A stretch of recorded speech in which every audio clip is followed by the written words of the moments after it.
지난 주말을 이어오면서 윤석열 대통령의 장모가 구속됐습니다. 사람들이 이야기합니다. 깜짝 놀랐어요. 그래도 사필 규정입니다.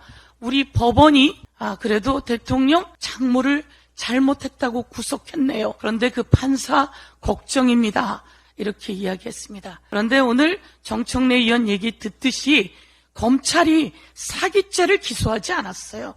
그래서 사기가 빠졌습니다. 이 정도의 내용이면 최소 3년, 4년, 5년은 징역형을 받아야 된다고 하는데요. 깃털처럼 가벼운 형량이었다라고 하는 것을 다시 한번 경고하면서 당시에 이 사건을 제일 먼저 제기한 사람이 바로 이 사람이네요 라고 곳곳에서 이야기를 하고 있습니다. 장제원 의원이 윤석열 당시 검찰총장 후보자에게 이야기합니다. 가족 사건 덮었습니까? 라고 했더니 윤석열 대통령이 너무하신 거 아니에요? 라고 하는데 장고 증명, 이 문제에 대해서 장제원 의원이 문제 제기를 하는 장면입니다. 저희 주민들은 그렇게 이야기하시더라고요. 1등 공신이 장제원이었네요. 윤석열 대통령 장제원 미워서 어떡해요? 이렇게 이야기를 하더라고요. 그래서 과방위원장을 그만둔다는 운운하는 것인지 제가 여기서 한 말씀 더 드리겠습니다. 윤석열 대통령은 이렇게 이야기했습니다.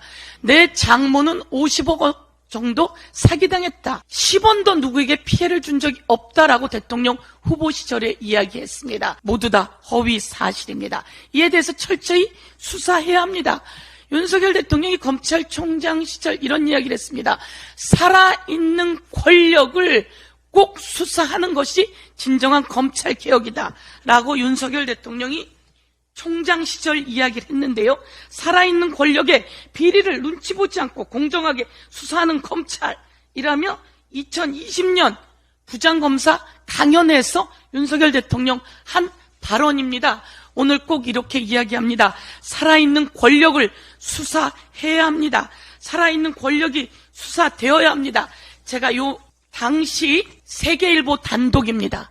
윤석열 대통령 대검에서 대검 총장 시절 장모 관련한 대응 문건들이 만들어졌다라고 여러분 다시 기억을 되새겨 보십시오. 이와 관련해서 당시 문건이 나왔고 이것을 대응하라고 나왔습니다.